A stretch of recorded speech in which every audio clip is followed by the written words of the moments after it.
Picking up immediately from where the previous video installation within the series had effectively left off at, as the 5 battalion strong cordon and sweep effort was now underway around the Irving area, as within this particular area, a hotbed of American remaining resistance, the 3rd of the 144th Mechanized Infantry Battalion, effectively the last remaining viable American military unit, along with a sizable grouping of armed reactionary civilian elements, were effectively holed up within the city of Irving and now had to effectively be mopped up by these PLA forces, as the 3 armored battalions, the very same 3 that had assaulted and captured the DFW International Airport, along with, of course, the 2 air assault battalions from the PLA active duty group armies, 83rd Air Assault Brigade, having itself been attached to the PLA Ready Reserve 59th Group Army for the express purposes of this campaign in the DFW area to provide them with an exceedingly rapid, highly mobile quasi-elite force to rapidly seize objectives. The DFW International Airport having had by now been long since captured by the 3 armored battalions and 2 air assault battalions, had seen the 3 armored battalions conducting a logistical resupply operation along with a planning phase wherein they, with their leadership of their brigade as a whole, coordinated along with the leadership of the 16th Infantry Division and the headquarters of headquarters battalion over the entire PLA 59th Group Army, effectively coordinating the entire operation between their 2 subunits, both the 35th Armor Brigade and 16th Infantry Division, and the different battalions from within these units would partake in the cordon and sweep operations, as the remaining American forces of the 3rd of the 144th were effectively 3 companies, or half of its entire strength, that had survived the gargantuan and brutal artillery barrage that had been effectively a rolling barrage that had been ongoing nonstop since midnight, ongoing until 5 a.m. that morning, or effectively a 5-hour long artillery barrage having had never ceased, as the PLA's howitzers were effectively systems similar to Soviet howitzers in World War II that were built to take immense wear and tear and punishment, and could conduct these types of prolonged artillery barrages without ceasing and without seeing any severe maintenance issues, because these PLA systems were built to last, and unlike American howitzers, were not built to break down for the purposes of making money. These systems were able to effectively carry out this 5-hour-long barrage nonstop, as each and every single solitary howitzer of each and every single solitary battery of each and every battalion within the 19th Artillery Brigade had been laid in such a way, when the howitzers were laid prior to the invasion, to where various sectors of fire were covered all throughout the city, whereby it would effectively only take very minor corrections with the howitzers in terms of their angle as opposed to their traverse, in order for them to fire and cover wide swathes of the city, and thereby, with their powder and shell combinations, able to effectively hit almost anywhere in the city with extreme accuracy, as again, all of the different howitzers were arrayed in such a way to where they covered wide swathes of the city based on their azimuth or how they were laid and their sectors of fire they covered. And thus, these systems could sustain a firing rate of between 4 and 6 shells a minute for 5 consecutive hours before having to stop to conduct their maintenance and logistical resupply operations. As this, along with the rocket artillery, which was effectively in the same situation, were able to blanket large areas of the city with enormous fires. The swathes of the city that had been effectively razed to the ground had been done so within this 5-hour period without ceasing, as many thousands, to be exact 200,000 shells from the northern grouping of howitzers alone, basically the entire PLL 66 battalion of towed 152mm howitzers and the entire PLL 01 battalion of 155mm howitzers, along with the PHL 03 battalion, had blanketed wide swathes of the city with absolute total destruction and annihilation, leaving nothing but complete and total rubble piles and crumbling building facades left, if anything at all. As all of this firepower was simply gargantuan and undeniably destroyed massive portions of the city, the amount of shells and rockets fired as the rocket artillery battalions, not only the most powerful forces of all within the 19th Artillery Brigade and the larger 59th Group Army as a whole in terms of artillery firepower, the PHL 03 battalion, but also the two Type 83 battalions, which were 122mm MLRS battalions, part of the PHL 81 family, but were upgrades thereupon, were all allocated 30,000 rockets apiece, similar to the shell allotments of the maneuver elements firing battalions of artillery battalions, in the sense of the PLZ 05 battalions of both the 16th Infantry Division and the 35th Armor Brigade, as each had their own artillery battalion of the self-propelled 155mm howitzers, each allotted with 30,000 shells. Even the PCL 181 Battalion of the 24th Light Mechanized Infantry Brigade also was allotted a total of 30,000 artillery shells. As all of this firepower was exceedingly massive, the forces that were now surrounding the 3rd of the 144th, or what remained of it, as half of this battalion was totally shattered, all had their own fire support elements within their own battalions, which included the very powerful AFT-10 companies of anti-tank systems that were built into the armored battalions partaking within this particular assault. As the mechanized infantry battalions had their own fire support assets in their own fire support company, which consisted of 2 firing platoons of Type 63 130mm short-range multiple launch rocket systems, and 1 platoon of the self-propelled 120mm dual-purpose assault gun / mortar systems. All of this firepower between all of these different battalions was, again, simply immense, in addition to all of the artillery support available to these forces as they conducted their assault into the perimeter of their envelopment, as they sought to effectively advance toward the KLX aircraft plant, which was now utterly and totally shattered by repeated missile and artillery strikes, which sat along the Trinity River within Irving along its banks, as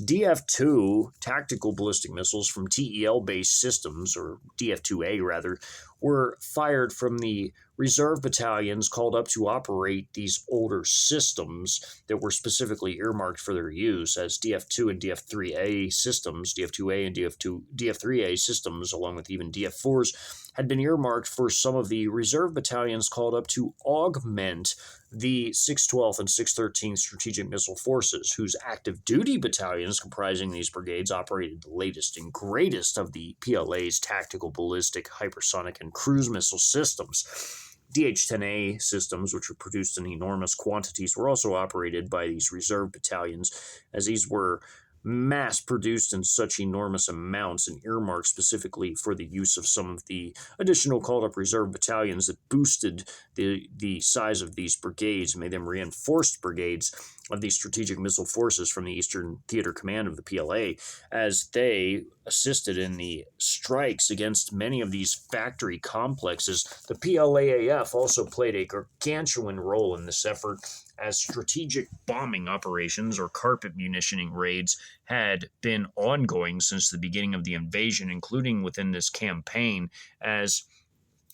two H-20 heavy stealth strategic bombers, which each one carried a total of 90,000 pounds of air-to-ground munitions, as the already vaunted and very powerful H-6K heavy strategic bombers also carried a large payload of 34,000 pounds. The H-20s carried nearly 3 times of that payload weight and had already carpet munitioned many of American military industrial plants and sites and offices, as well as also even civilian sites that were earmarked for destruction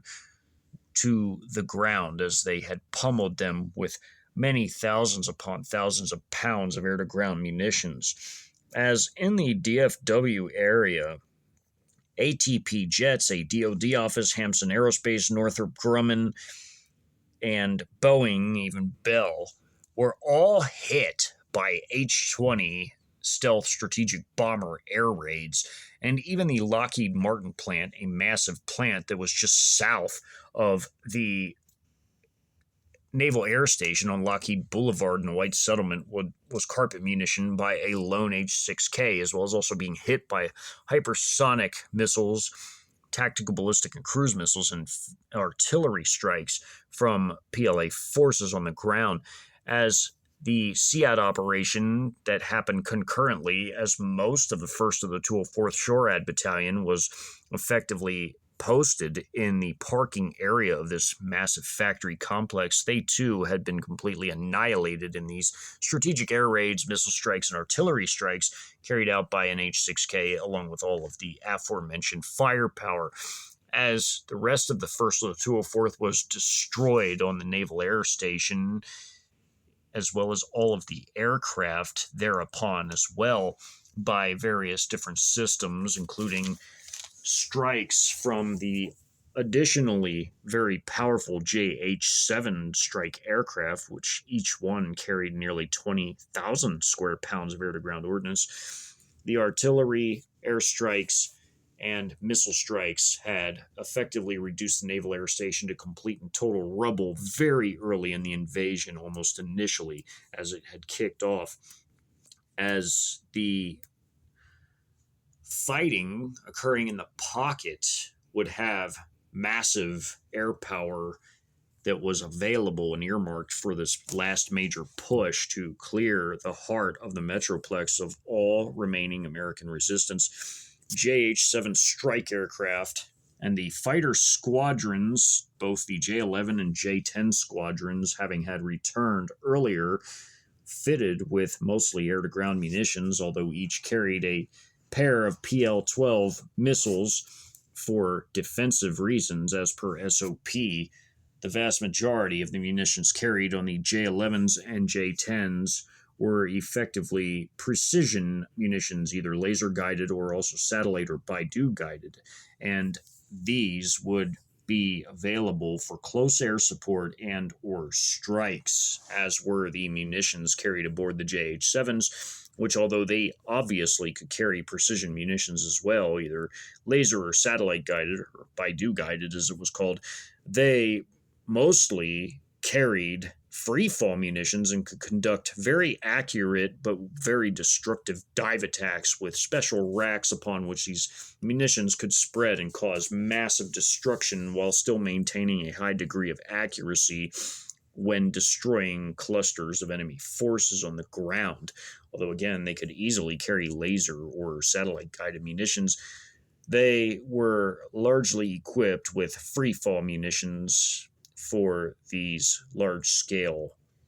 strikes on enemy forces, either in the close air support capacity or just in a standard strike capacity. As the refueling aircraft, the YY-20 or YU-20s, as well as the HY-6Us, which were the H-6 versions of the refueling aircraft, or the IL-76s, which were the Russian refuelers, were rotating throughout the North Texas and southern Oklahoma area. They kept these squadrons of strike aircraft and fighter aircraft airborne for extended periods of time, enabling them to orbit the area and strike whenever the need arose. And same went for the heavy strategic bomber aircraft operating in this battle space as well. And now that they would be utilized in more of a tactical capacity, although America as a whole was a target-rich environment with many thousands of targets. Even this early still into the invasion, only 9 hours in, although many strategic targets had already been annihilated, there were still some left that had to be dealt with, and one of which that actually was in the pocket within Irving was the G&E aerospace factory, which would be completely annihilated as 30,000 pounds of munitions from one of the two H-20 heavy stealth strategic bombers flying at an altitude of 55,000 feet would get a massive spread with their munitions over a half-mile by 1 mile long area and completely smash not only the remains of the G&E plant, as most of it had already been struck by cruise and tactical ballistic missiles and artillery, but there were a few remaining buildings on the campus that allowed for the strike operation to occur with the H-20 heavy stealth strategic bomber completely pummeling the rest of it into the ground. And even the other areas that had already been hit, that were already rubbled and gutted, completely smashing them and dustifying them to absolute and total nothing. As this aircraft would finish dropping its munitions in this area of the pocket, striking south into the pocket from the north within this 2 mile by 1 mile area. A 2-hour long battle would ensue, with most of the combat lasting only an hour, with the fighting over the Riverside Golf Course lasting only 40 minutes against the Alpha Company of the 3rd of the 144th, who had left their original bivouac site, which actually was one of the parking garages, as there were several parking garages within which the Alpha, Bravo, and Charlie Company had been bivouacked within the Irving area, which were multi-floor and steel or concrete steel reinforced structures, which were some of the strongest civil structures available, and actually protected these entire units, all of their combat capacity, and their troops in the form of their vehicles, and of course the personnel that had utilized them were protected from this gargantuan artillery barrage from the 59th Group Army's 19th Artillery Brigade, as they had spent 5 hours relentlessly shelling and rocketing this area from their northern firing group of 3 battalions, 2 howitzer battalions of their towed howitzers, 1 PLL 66 battalion, 1 PLL 01 battalion, and their most powerful forces of all, their PHL 03 battalion, which had effectively annihilated most of the city and half of the 3rd of the 144th with it, as this mechanized infantry battalion of the American National Guard was made up of 6 different companies, their HHC, or their Headquarters of Headquarters Company, which was their command and administrative elements, of course, and they had their Alpha, Bravo, Delta, or Charlie and Delta companies, which were their mechanized infantry combat companies, and then there, of course, there was their Foxtrot company, which was their attached Forward Support Company, effectively their logistical elements that were attached to them from the 949th Brigade Support Battalion, now mostly destroyed, minus their Foxtrot Company that was part of, or effectively attached to permanently, the 3rd of the 144th to support them in the field, as the remains of Foxtrot, the HHC, and of course the Delta Company, all three of which were horribly battered, were mostly within the KLX aircraft plant by this time, or were absolutely totally annihilated in the ensuing artillery strikes after midnight until 5 a.m., or were scattered throughout the Irving pocket, such as several squads or sections of Foxtrot Company, who at the opening of the invasion were trying to effectively supply the Alpha Company with vitally needed ammunition and supplies when the artillery barrage occurred en route to their bivouac site, as they were to have taken the 630 spur highway. Effectively, it was a spur, and they were to have taken this south before exiting to the bivouac location of Alpha Company, although Alpha had left as the barrage had ceased for some time and they had moved into position into the Riverside Golf Course and taken up defensive positions. Charlie Company likewise had left their bivouac site and were now rapidly moving north, as several soldiers from this grouping of Foxtrot Company taking up positions in the TRE station, which actually was the DFW International Airport station for the TRE line, as mauve-colored coding tracks indicate passenger rail, and brown color-coded tracks indicate freight rail. This mauve color coding indicates the TRE rail line. Some of it was elevated over bridges, over the highway system. The rest of it was effectively level with the ground, while the rest of it came over this street right here that connected to the Trinity Boulevard here that went by the station. As in this area, PLA artillery had effectively laid mines in this particular area before further HE and DPICM strikes would resume to destroy a large concentration of armed reactionary civilians, as 450 armed reactionary civilians were now moving into this area, some of which had taken positions in barely standing hotel buildings in this area, as these were all hotels. This was effectively a mixed commercial and industrial area, which also included some hotels, including the swimming pool with the shredded up fencing here, already having been hit earlier by the massed artillery barrages. These buildings were horribly gutted. While not directly hit in the original barrages, they would be hit by follow-up strikes, which would be carried out by the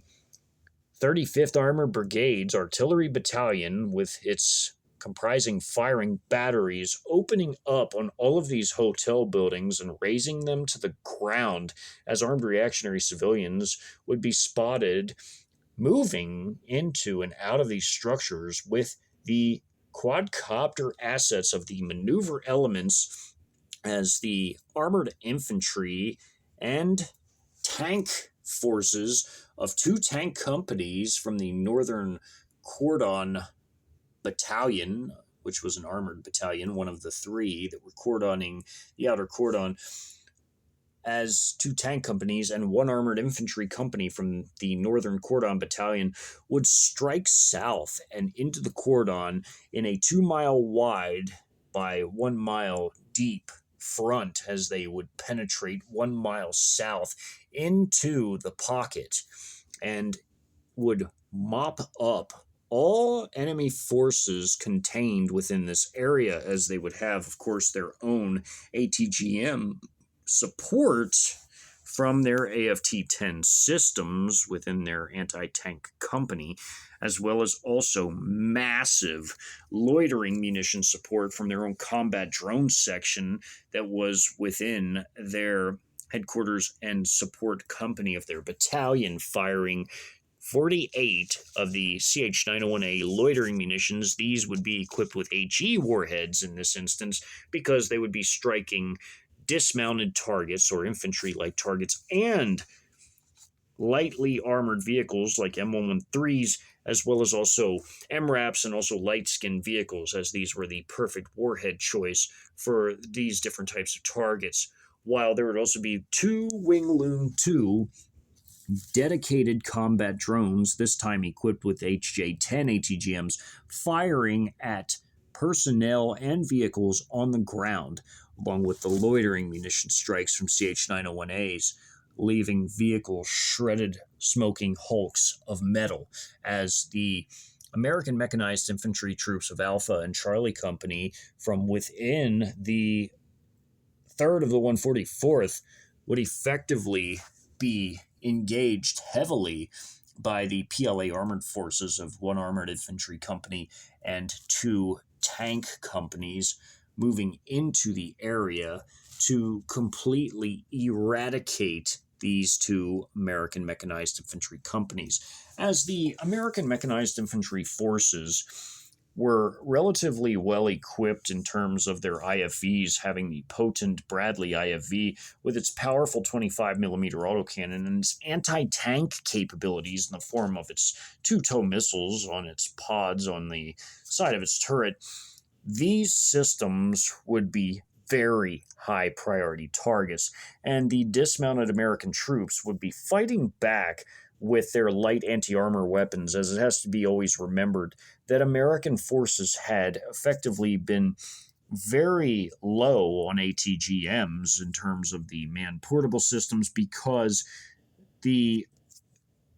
American regime had effectively pissed away the vast majority of its ATGM stocks, and ATGMs were rather limited, especially among the National Guard forces, as the active duty Army forces got the highest priority for these systems.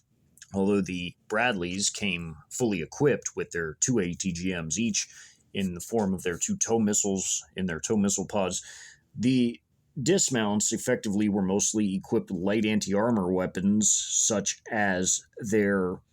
AT-4s, which, while still relatively powerful, were not quite as effective as javelins and tow missile systems were against enemy armor, especially extremely powerful main battle tanks like the Type 96Bs, which was China's second best tank. Although the best tank of China's Type 99A was effectively the best main battle tank in the world based off of its technical specs alone, and the Type 96B was not far behind it. This tank was more than capable of destroying any other tank fielded by any other nation anywhere in the world, and also was among the world's most advanced and most capable main battle tanks, as the Type 96Bs equipped the armored forces of the 35th Armored Brigade. These main battle tanks were extremely formidable and had a range advantage like no other, as they could fire ATGMs from their 125mm main guns, which gave them a much longer range than any Western main battle tank and made them able to knock them out at a very long distance. Even the brand new tungsten Sabo rounds created by China and the depleted uranium rounds were more than enough to knock out an M1 Abrams main battle tank. The standard heat rounds obviously could annihilate the Bradley IFVs and any other armored vehicle short of a main battle tank.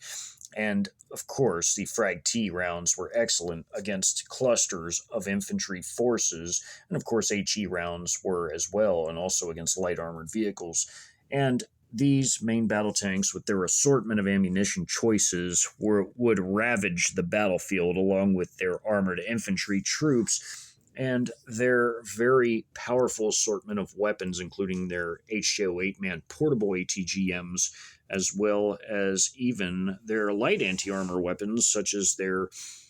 Type 69 Chinese rocket-propelled grenades, which even had the option of anti-personnel rockets, which were great against clusters of infantry, like so, as they could wield these weapons along with their HJO8s and, of course, their light machine guns, 35 millimeter tube fired grenades, as some of the troops carried tubes beneath their rifles to utilize these, and more. As all of this firepower was simply immense, from the main battle tanks to the dismounted troops to the vehicles of the armored infantry forces with their very powerful 12.7 millimeter heavy machine guns, which were powerful anti-materiel weapons, as well as also their IFVs that didn't only equip, along with the Type 89As, the ZBDO-4As, the mechanized infantry, but also the armored infantry, which were more or less just mechanized infantry built into an armored battalion to support the tanks specifically as maneuver elements, as these forces rapidly moving south would also eventually be joined by the other PLA forces of the mechanized infantry moving north against the pocket. All of these forces, including even the two companies from the Eastern Cordon Armored Battalions striking west, would push into the pocket with the objective of reaching the KLX aircraft plant, which was along the Trinity River, as the mechanized infantry moving north, the armored forces moving south, and moving west would all strike against the KLX plant, which contained the commanding echelon of the 3rd of the 144th as the battalion commander, a lieutenant colonel, and his XO, which was a major, and of course the company captain of Delta Company were all holed up in the KLX plant together, along with other holdouts from these smashed companies that had originally been ripped to pieces in the artillery strikes, with very few making it underground or to safe areas to wait out the rolling barrage. As they had emerged, they had effectively moved into the KLX plant, which had already been struck by not just the artillery, but tactical ballistic missile systems like the DF2As, which were TEL-based systems fired from the reserve battalions that operated those, that boosted the numbers and reinforced the brigades of the 612th and 613th Strategic Missile Forces brigades, firing at the absolute end of their range at about 778 miles, with a CEP of 100 meters and a payload of 3,300 pounds of HE. These munitions were massively destructive and highly accurate, as a CEP of 100 meters was considered very accurate for a tactical ballistic missile system, although the PLA's more advanced and newer systems had much lower CEPs, such as below 50 meters, which was considered extremely accurate for any tactical ballistic missile system, as the PLA active duty forces operated all the latest and greatest of their weapons, but the reserve forces were earmarked many thousands of older systems, such as the several thousand between the DF3As and DF2As of these systems, which were all TEL-based and were fired at many targets throughout the South Central invasion sector and beyond, as there were additional systems operated by additional reserve battalions in other sectors that included the DF2As and DF3As, while newer systems such as DF21As, as well as also DF11As, and the hypersonic weapons, also DF15s, Bs and Cs and others, were all operated throughout the South Central invasion sector and in other areas, and hit their targets with extreme accuracy and precision. And as the DF2s were picked to strike the large KLX aircraft manufacturing site, their accuracy was more than enough to knock out many of these structures, along with the even more accurate cruise missile strikes from DF10As, or DH-10As rather, as well as also the container-based YJ-18Cs and Club Ks, which both were supersonic cruise missiles that were the Chinese and Russian varieties of these container-based systems. Many of these systems had struck the KLX plant before these shattered American elements from the 3rd of the 144th had taken refuge within its rubble, as the last 3 surviving combat companies of these forces, having had been bivouacked in the parking garages, had emerged to take up defensive positions Alpha Company would take a position in the Riverside Golf Course, while the Charlie Company would race down the street from their former bivouac site after having had made contact with a few soldiers from the surviving Foxtrot elements, as there were 3 remaining squads, one hiding in the parking area of the park and ride area on the other side of this elevated track of the TRE track, as the TRE line had not been directly targeted by the artillery forces, although areas to the south and north of it had been. The TRE line was largely intact, including even the train station and a few buildings, although horribly gutted from earlier strikes, including parts of the train station facing northward. These buildings, along with the train station, were largely intact, although they were badly gutted again. But they would be targeted with precision artillery strikes as Charlie Company would race up beneath the rail bridge and would dismount its platoons on foot along with their vehicles to assault PLA troops from one platoon, the 3rd platoon, having had been dismounted from the Armored Infantry Company further to the north, and now bounding and covering tactically through the rubbled streets to take a position to assist in the assault against the rail station and the Foxtrot soldiers holding it, as the lead vehicle, a ZBDO-4A, would be utilizing its powerful 100mm main gun and HE armor-piercing 30mm autocannon rounds to completely shred to pieces American troops who were hiding behind shredded up twisted metal, former vehicles, and rubble having had been thrown from across the street into the park and ride area that they had used as cover and concealment, although the quadcopter assets now running circuits over this massive area from the 2 tank companies, and each and every vehicle crew possessed one, as well as also the Armored Infantry Company, swarming this area, mapping it in real time, getting beads on all enemy positions. As all of this was unfolding, the fighting on the western side of this 2-mile by 1-mile area, as this was a 2-mile long front of attack for these forces, into the pocket, 2 tank companies from the northernmost cordon battalion of the armored battalion holding the northern cordon would strike south into the cordon to effectively,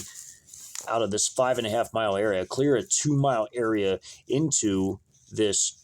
cordon, or into this pocket rather, while the mechanized infantry struck north and the other armored battalion with its 2 companies struck from the east, moving west, as they cleared most of the armed reactionary civilians, as most of the armed reactionary civilians were in the south, and a large number of them, 650, were now cleared in a 1.5-mile by 1-mile area from the armored company and mechanized, or an armored infantry company and the tank company, having had moved through this area of the city of Irving together, as the Armored Infantry Company had left behind their combat vehicles with their gunners and drivers and other essential personnel, while the actual infantry troops moved on foot to clear the flanks of the advance of the Type 96B main battle tanks of one of their battalion's 4 tank companies moving up the streets, getting to a final position where they would pause as they advanced toward the KLX plant. As they cleared this entire area, 650 armed reactionary American civilians with heavy artillery support and heavy ATGM support and loitering munitions support, as they moved through this area, clearing it, as they also had combat drone support from 2 Wingloom 2s, in addition to the artillery, loitering munitions, and ATGM support. The main battle tanks and armored infantry dismounts mutually supported one another as they moved through the area, clearing it of any and all enemy resistance, including even 2 squad-sized elements of remaining American troops from the so-called Lost Platoon from Delta Company that never made it to the KLX plant by the time the rolling artillery barrage had begun in this area of Irving, and had completely smashed and ripped their vehicles to shreds, leaving almost nothing left but shredded, burning and smoking metal and hulks of former vehicles In the case of Foxtrot Company, with their soft-skin vehicles, there was absolutely nothing left of their vehicles, as they had disappeared underground to the drainage as soon as the artillery strikes had begun in earnest. As they had hid and waited out the strikes, they reemerged and took position into the train station, which they would use as an observation post and then send a few runners to try to make contact with other friendly units like Charlie Company. As they never made it to the bivouac site of Alpha Company, Alpha Company had moved north and departed the 360 spur to get into the golf course itself, having two of their squads dismounted into the clubhouse to use as an observation post, hiding their platoon's vehicles behind the clubhouse as they would try to ambush anyone that had smashed through the fencing and into the golf course from the parking area, while the first platoon held a sector of fire facing the 360 spur highway, as it was effectively a spur highway, and also the second platoon facing north, having had dismounted all four of its squads from their vehicles, leaving drivers and gunners and their platoon NCO and platoon leader in the vehicles to effectively support the dismounted squads, while the squads would move ahead and support them. While the PLA tanks were moving into the area, they, with their massively capable optical systems in their vehicles and thermal sights and other capabilities, including with their quadcopter assets running circuits, could see all these forces long before these forces could see them approaching. And the quadcopter assets running circuits had already mapped out their positions in real time for ATGM strikes, as well as also soon to come artillery strikes from not just within their brigade's own artillery battalion, but also of their PLZ-05 self-propelled guns, but also from the 19th Artillery Brigade's howitzers trained on this area from their PLL-01 battalion in the northern firing grouping of battalions, as well as the PLL-66 battalion in the same grouping with their 152mm self-propelled guns. With all of this heavy firepower trained on the area, air power was also available to the PLA forces, not just in the form of JH-7 strike aircraft, as earlier when the initial thrust into the pocket began at 8:30 and would last until 11:30, as this was a slower moving action than the action in the north or the south, with the mechanized infantry pushing north from the two mechanized infantry battalions into the pocket. The action moving through the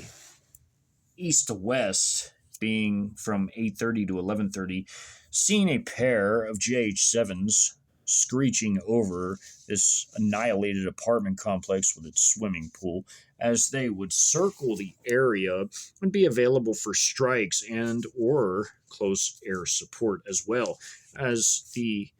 rearmed J-11 fighter squadron with its air-to-ground munitions, mostly laser-guided and some Baidu or satellite-guided, same with their J-10 squadron, would conduct some strikes in support of the ground troops operating in this particular area, as the PLA forces would indeed be involved in heavy fighting from rubble pile to rubble pile, similar to the Battle of Berlin, as this situation would see massive American casualties, although very few PLA casualties, although that it effectively didn't signify that the fighting was any less intense for the PLA. For the individual troops involved in the fighting, it was extremely intense and very nerve-wracking, as the combat in this area in the north, as the three companies moved south, as this would be effectively, again, a 2-hour-long operation, with 1 hour involving the actual combat and the other hour involving the sweeping of this area to ensure that all enemy forces had been properly removed. The PLA troops in this area would effectively be engaging both the Alpha Company and Charlie Company with the armored infantry forces guarding the flanks of the tank operation unfolding against Alpha Company, as Charlie Company effectively had no idea where Alpha Company was and vice versa, although they were within relatively the same area. The remaining surviving elements of Foxtrot, again, were able to send a few emissaries to contact the Charlie Company as they had moved this way, hoping they would make contact with friendly units, and they did. They made contact with Charlie. Charlie was to move to reinforce their position at the TRE train station and attempt to use it as a strong point before attempting a breakout, as the Americans, with news spreading throughout the pocket as armed reactionary civilians transited the pocket, constantly informing each other of anything they saw as they passed through different areas of the pocket and told each other what they saw. The American military personnel were finding things out as well, and apparently they were now realizing they were fully surrounded, but it was a bit too late as news traveled slow by runners. And although some armed reactionary civilians slipped under the PLA lines through sewer systems and emerged on the other side and escaped to other parts of the Metroplex, most of which would never escape the pocket alive and be outright annihilated, as the G&E plant was completely carpet munition and flattened. The H-20 heavy strategic stealth bomber would continue to circle the area along with the other H-20 and 3 H-6Ks, looking for targets of opportunity, as in this particular battle, 2 J-10 fighter aircraft would participate in airstrikes against American armed elements, namely Alpha Company's headquarters platoon and a large column of armed reactionary civilians trying to flee this area, attempting a breakout, as it could be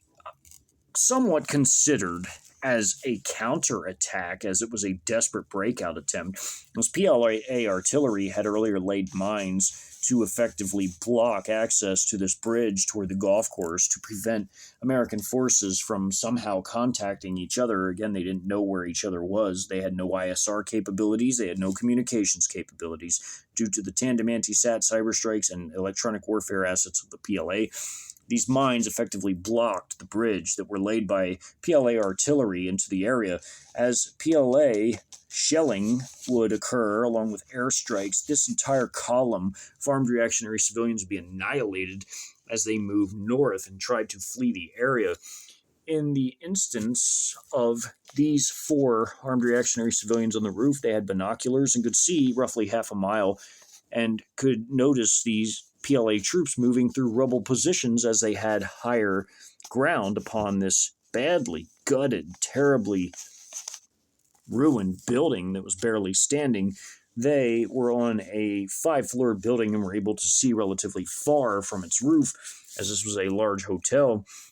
and they could see the movements occurring of PLA troops, including vehicles and troops bounding and covering through the rubble tactically, as this was the 3rd platoon of this armored infantry company, dismounted in their wedge formations, bounding and covering tactically with each other, as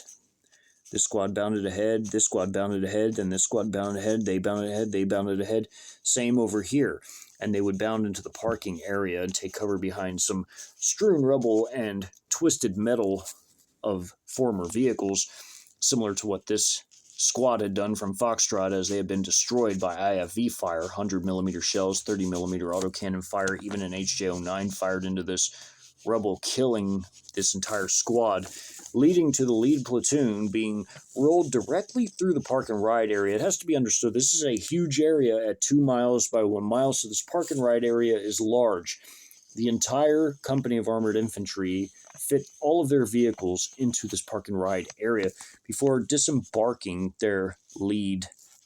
platoon. One squad would watch this direction and roll up and take position along the rail embankment, while the other 4 would assault the train station, going up the stairs and attacking these forces with heavy fire support from these 2 squads with interlocking fields of fire covering the upper levels,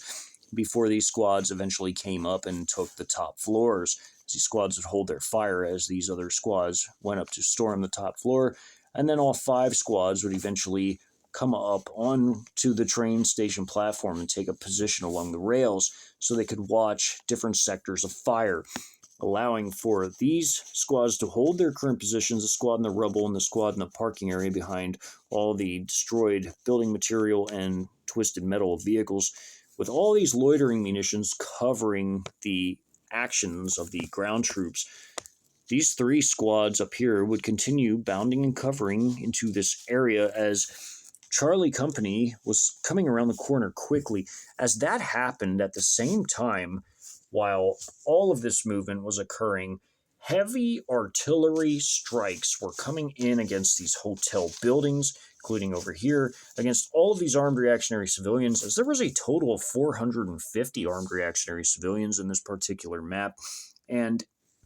all of them would be absolutely decimated by artillery strikes, everything from HE to DPICM ammunition. Some would run through this minefield in this area laid earlier by artillery to block the bridge. These would be hit by DPICM and HE. Mass shelling from the 35th Armored Brigade's Artillery Battalion, and it's comprising firing batteries, firing 155 shells, either HE or DPICM, as well as also 155 shells coming in from the 19th Artillery Brigade's Northern Firing Grouping of artillery battalions of the two howitzer battalions, one towed PLL-01 battalion, and the other towed PLL-66 battalion, all firing HE and or DPICM ammunition at the targets on the ground to support the advance of the PLA armored infantry and tank companies in this battle, as they now were effectively thrusting southward. And similar scenes to what occurred in the west of the international airport when it was being captured would occur in the golf course, as PLA armor would strike against the American mechanized infantry company of the Alpha Company that were effectively holed up in the golf course trying to take up defensive positions using terrain features to their best advantage, like changes in elevation with the higher terrain to shield their headquarters company in this area,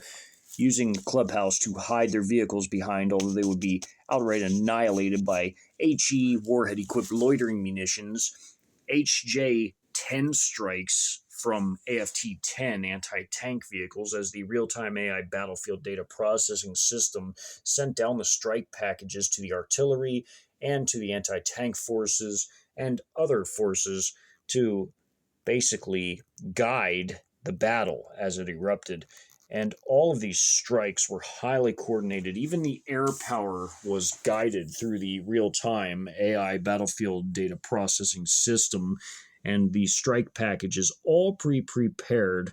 for PLA and PLAAF forces. Even the strategic missile forces, whenever and wherever utilized, had these strike packages effectively put together for them for their ease of operation, as they would strike rapidly and savagely against all enemy targets, as the armored infantry troops guarding the flanks of the operation, including the dismounted 3rd Platoon moving into place in the rubble piles, as they would have interlocking fields of fire against the forces of the Charlie Company moving into place, as Charlie Company's lead platoon had been dismounted to conduct an assault against the PLA forces, now having had captured from Foxtrot Company the TRE DFW International Airport Station. Again, although it was well south of the airport, this was the station, the park and ride for the TRE station, as the DART rail line had its own station that went directly into the airport grounds. This was south of the airport grounds, but it was still called the International Airport Station for the DFW International Airport. A Wingland 2 dedicated combat drone would fire 8 HJ-10 ATGMs at ground targets with heavy artillery saturation against the dismounted American platoon, 1st Platoon from Charlie Company moving up the street. bounding and covering through their rubble positions to assault PLA forces now holding the TRE station, laying down heavy fire from the PLA Armored Infantry 1st Platoon, having had seized the TRE station and annihilated the remaining Foxtrot Company elements that were in the area that were originally trying to supply Alpha Company and make contact with them before the artillery barrage had initiated. Although Alpha Company left their bivouac sites and moved into the golf course, they too would be rapidly destroyed as the two PLA tank companies moved rapidly down both 360 and also towards the golf course itself, as this company would break into its 4 combat platoons, leaving its headquarters platoon behind, with this company leaving its headquarters platoon behind, same with the armored infantry, out of the battle space. The combat forces, with their headquarters platoons directing the battle, would effectively assault the golf course, with one platoon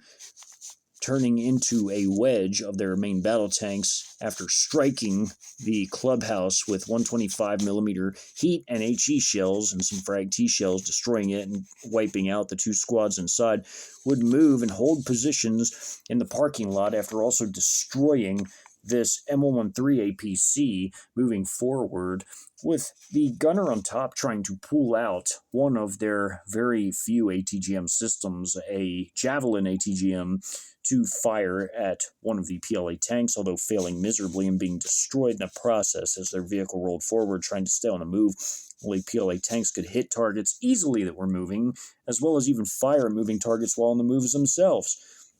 As these tanks also struck this clubhouse, they then moved in a straight line in this area, destroying these vehicles with the loitering munition strikes with their HE warheads, as this Bradley on the very end was destroyed by a heat shell from the lead tank as it was moving in this direction. These squads had already disembarked as these squads came from these 2 vehicles. These squads had already disembarked and were trying to fire everything they had at this tank platoon, which included also their AT-4 systems, which effectively did nothing to these tanks, as these tanks were fitted with ERA armor plating, and their base armor was already incredibly strong to begin with, and the AT-4 was effectively worthless against the Type 96B main battle tanks and effectively achieved nothing. And the Type 96Bs would fire at relatively close range frag T shells and fire their turret machine guns, their 12.7mm heavy machine guns, and their coaxial machine guns aside their main gun at these dismounted troops, effectively wiping them all out with ease, even as HJ-10s were coming in and striking targets with incredible accuracy. The fighting in the golf course would only last 40 minutes, with the fighting to the east of the 360 spur lasting a bit longer at 20 more minutes, being about an hour, as the combat would die down after a full hour. The mop-up operation of this entire 2x1 mile area would commence and last an additional hour to ensure that any and all enemy forces in this massive area were completely and thoroughly wiped out. It has to be understood this golf course is a massive area, as is the area to its east, as the armored forces quickly maneuvering through the area were surrounding what remained of this quickly being picked to pieces Alpha Company, as the tank company rolling straight down the 630 spur was attacking on the move as all their tanks shifted fire against these forces, wiping out with precision artillery strikes at the same time from both their own artillery from within their brigade, from the self-propelled PLC-05 155mm howitzers opening fire, as well as also the towed 155mm PLL-01 howitzers opening fire, and the PLL-66 howitzers 152mm opening fire, all to support the operations now rapidly unfolding in this golf course battle space as the tanks rolled around in their platoon from this company, this platoon in a straight line with staggered weapons to cover all angles of approach of their column, firing against these forces, calling in with their quadcopter assets, 155 and 152 millimeter artillery strikes, just as a J-10 aircraft had also flown in and dropped 4 1,000-pound laser-guided precision munitions onto the headquarters platoon of Alpha Company below, completely smashing it to pieces with the artillery as they tried to spread their forces out. Their armored ambulance, their field truck, their armored recovery truck, all their headquarters troops trying to put up a desperate fight against the main battle tanks as they rolled through the area, also being fired at from this platoon, as they all had interlocking fields of fire, even being fired at from this direction, from about a half a mile away from these two tank platoons in wedge formations, firing at these forces, having already had easily destroyed 2nd Platoon's vehicles and their troops with frag T shells, heavy machine gun fire from the tank turret gunners, coax fire, loitering munition strikes, and HJ-10 strikes coming in. As the other tank platoon, or the other tank company rather, was rolling through the area, its lead platoon opening fire on 1st Platoon of Alpha Company, combat medics raced to check on the personnel of this wedge formation, racing to try to engage these forces of the rapidly moving main battle tanks coming down 630 as they were on higher ground. As the elevation indicators show, they were on higher ground. As it gradually leveled out, they were firing from higher ground at these forces, smashing them, and they also wiped out the rest of this wedge formation with a frag T shell and also HJ-10 strikes, loitering munition strikes. The combat medics found no survivors. They were not deliberately targeted, as the medical insignia could be seen on their person. The artillery strikes on the 1st Platoon simply annihilated their vehicles and many of their personnel, along with HJ-10 strikes, including HJ-10 strikes from one of the 2 Wingling 2 dedicated combat drones, striking these forces with frag T shells and heavy machine gun fire from the main battle tanks of the additional tank company, moving in straight down 630 to cut off Alpha Company with sectors of fire, along with this tank platoon from this tank company moving in on the far west of the attack and now covering this area with fields of fire facing all directions, as they were now breaking into a herringbone formation to cover all angles of approach, including the tanks now stopping here on 630 to cover this whole area with these tanks of this platoon and these 2 platoons covering this area.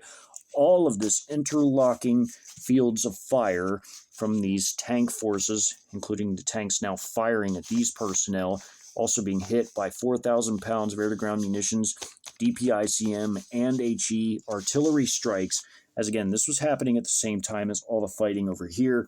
and all of this movement was happening at the same time as all of this movement here, as the dismounted armored infantry troops bounded and covered tactically through the rubble piles, not only to provide supporting fire for the capture of the train station, but then the quick establishment of positions in the train station to attack these armed reactionary civilians attempting to make a breakout out of this area. This Wingling 2 would fire 8 of its HJ-10 missiles at armed reactionary civilians. There'd be 140 of them in this group, as 80 of them had fled this horribly gutted hotel building and would link up with 100 coming from the south here. This whole grouping would end up being 100. There were more off map. 40 would end up fleeing, as these armed reactionary civilians on the roof had spread messages to these personnel of everything they saw, and they tried to effect a breakout together but would fail miserably, as artillery strikes would come in, DPICM and HE, HJ-10 strikes from the Wingling 2, HJ-10 strikes from the AFT-10 systems, and, of course, the armored infantry troops holding the train station, not willing to let go of it, laying down heavy fire from their positions against these armed reactionary civilian hordes, and this platoon of more powerful American military forces from the National Guard, from the Charlie Company, from the 3rd of the 144th. Now, these forces were fighting back with light anti-armor weapons like AT-4s, and they were firing their light machine guns, such as their M249 saws, They even had a few general-purpose machine guns like the 240 Bravos being fired at these forces. They would cause some PLA casualties in the exchange of fire, but with the artillery strikes called in very shortly after these actions had occurred and the bounding and covering had happened toward the train station as they were trying to effect a retaking of the train station from this platoon to support the actions of the rest of their company, trying to assist them in this effort. Artillery was called in to finish off these buildings as one grouping of 2 squads tried to get in the building while the other grouping of 2 squads from 2nd Platoon here tried to fight from around the corner against these forces in the rubble. A heavy exchange of fire ensued from the building and the rubble pile and the train station, and the quadcopter assets immediately called in the artillery strikes through the real-time AI battlefield data processing system, with more strikes called in along the entirety of the Charlie Company column, as all of these vehicles with the artillery strikes were completely and totally destroyed with HJ-10 strikes. The remaining loitering munition strikes, those that didn't hit the Foxtrot troops in this area with the initial attack, interlocking fields of fire from the armored infantry troops against these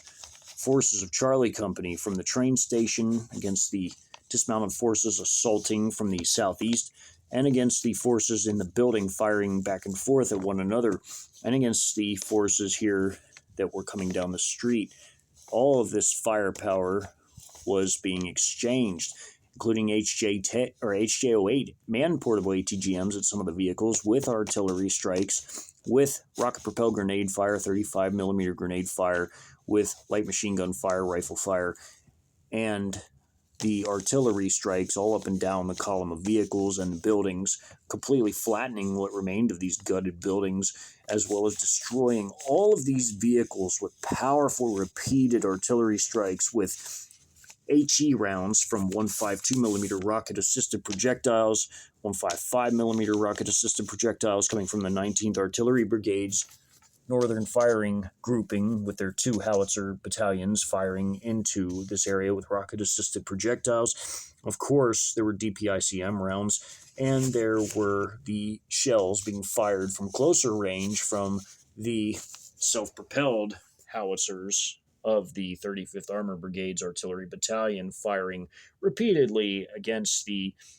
Charlie Company's convoy of vehicles, having had been stuck in the rubble-congested streets of this section of Irving, as the armored infantry troops engaged them heavily, again with their own anti-tank weapons and light anti-armor weapons, along with light machine gun fire,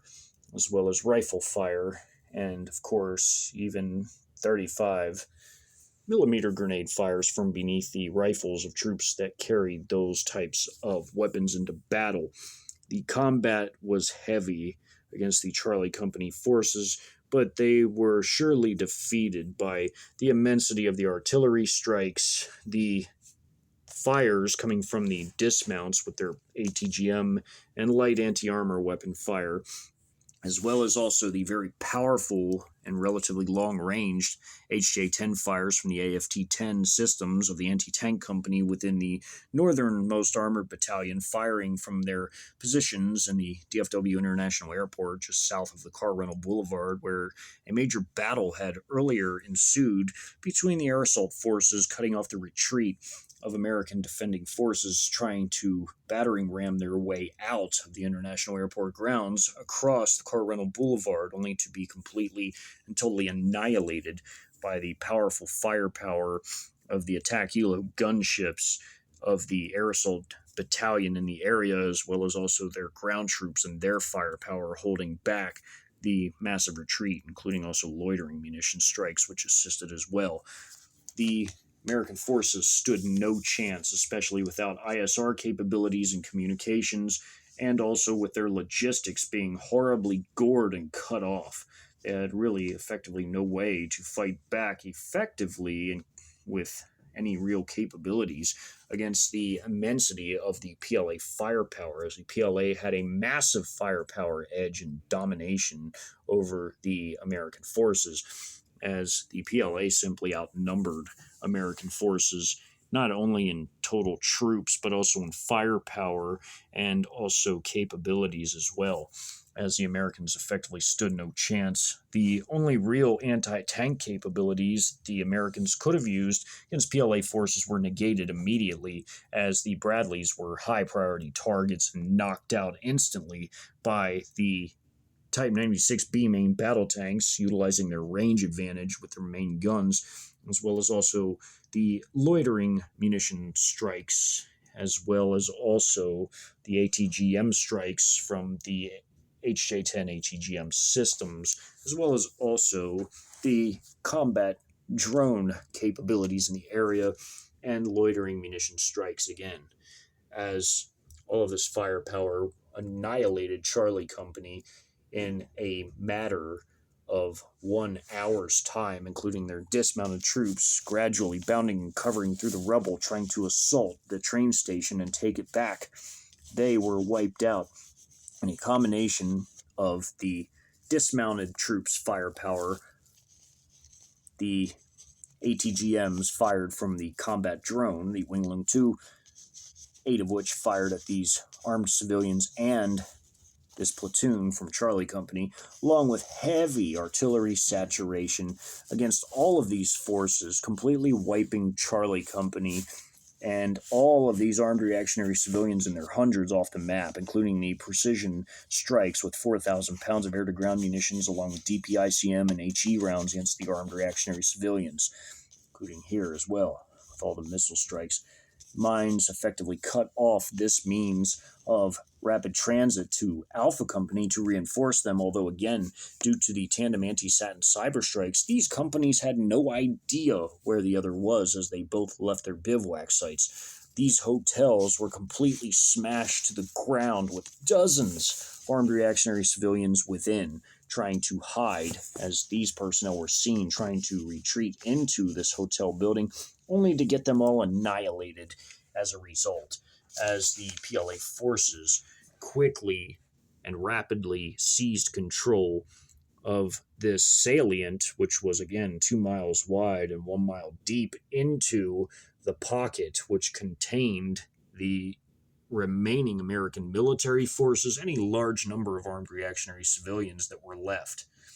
As apart from this portion of the city, within this entire campaign containing a relatively sizable number of armed reactionary civilians, the only other area that contained a large number of armed civilians, again, was just outside of the metro area itself, but still within the battle space, which was the national grasslands. As there would be small flare-ups from hiding armed reactionary civilian groups within the city after the massive battle over the pocket in Irving had ended throughout the day, these flare-ups would be easily crushed, as these disorganized and broken counterattacks would be utterly annihilated by the far better organized and equipped and more powerful PLA formations, as these small guerrilla-like bands would stand no chance against the PLA forces, as they effectively had no real anti-tank capabilities yet, other than the very few amounts of light anti-armor weapons they had been able to seize, similar to in the Battle of Waco and Houston and other battles,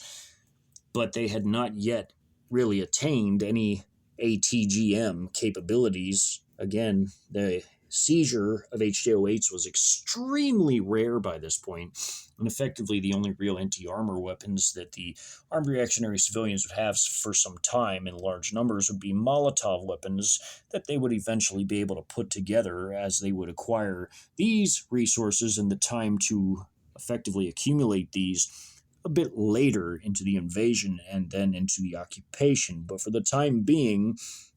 the armed reactionary civilians were horribly disorganized. They were poorly equipped. Most of them were poorly trained, except for former military personnel that had any experience or training, and they were a logistical basket case up to this point, as it was very early in the invasion, and they did not have the ammunition in the quantities required or the types of weapons required to sustain long-term operations against the occupation forces, as the very powerful invasion forces would turn occupation forces and effectively would then conduct massive counterinsurgency operations to flush out all resistance anywhere it appeared, sort of like a whack-a-mole type situation. As for the time being, PLA forces were still on a massive assault all throughout the nation, and many different campaigns would last different amounts of times throughout the 4-day long invasion, with the DFW campaign lasting effectively 2 days, with lulls in the fighting throughout the first and second day, but the major fighting on the second day culminating with the complete and total eradication of American armed civilian elements hiding out in the national grasslands. This would be a vicious battle, as this operation would see the complete and total scorching of wide areas of the national grasslands to eradicate a sizable number of armed reactionary civilians, although many non-combatants hiding there would be completely annihilated as well. As this battle, again, in the eastern half of this area, or the mile to the east, while the other mile to the west contained the Alpha Company and the destruction thereof within the Riverside Golf Course. To the east of the 360 Spur, the 450 armed reactionary civilians were completely and totally smashed, with only 40 escaping as they had heard the news when this link-up had occurred between 180 from this building. 40 had made the choice to flee. Although they had fled the battle space alive, they would be horribly gored by HJ-10 strikes, as well as also loitering munition strikes, as the loitering munitions would still be proliferating this entire area from all 5 different battalions that had all fired 48 apiece through this area to hunt down all targets throughout the battle space, as well as also artillery strikes into the area as well, all ISR guided through the real-time AI battlefield data processing system, which would put together the strike packages through the ISR data, as well as also the immense air power from the heavy strategic bombing aircraft, as well as also the strike aircraft in the form of the JH-7s, the fighter aircraft in the form of the J-11s and J-10s, and more, as many weapon systems would be targeting anything seen moving throughout the battle space that was not of the coalition, as these forces were horribly smashed with artillery and small arms and other types of fires, ATGM fires, more artillery strikes. The Charlie Company would be completely eradicated, as would 450 armed civilians throughout this entire battle space. Alpha Company would likewise be eradicated, with a scant few POWs being taken, such as combat medics, and some mortally wounded personnel from throughout these 2 companies that were found barely clinging to life, and would effectively be taken as prisoners of war and given medical treatment by the PLA to save their lives. These personnel would never be repatriated again as POWs of the PLA. Although they would be treated relatively humanely, they would be sent back to China to do certain types of work that was effectively capable for the wounded to effectively conduct. As the Geneva Conventions actually had stipulations for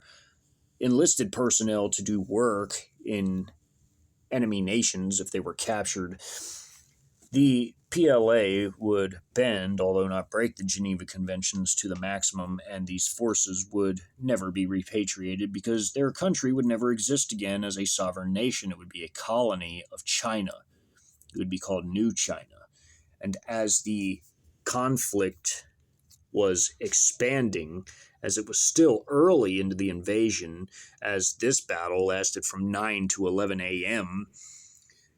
the fighting in the south would likewise last roughly 2 hours' time, with the same factors in play: gargantuan artillery support, massive air support, and also the fire support from within the mechanized infantry battalions contributing to their fight and push through the south of the pocket. All of these forces advancing towards the KLX plant, as again, this was where the command elements of the 3rd of the 144th were holding out at, as well as also the commander of Delta Company, one of the shattered combat companies of the 3rd of the 144th, all hiding in the KLX plant, and all wanted either alive or otherwise. The next video installation within this series will cover the simultaneous advance from the south by the mechanized infantry forces of the 2 battalions into the pocket toward the KLX plant at the same time as the other 2 advances were still ongoing from the north end, from the east moving west. More to come in the next video installation of this hypothetical documentary series highlighting 4th generation warfare doctrines, utilizing a Sino-Russian coalition invasion to highlight 4th generation warfare doctrines. More to come in the next video.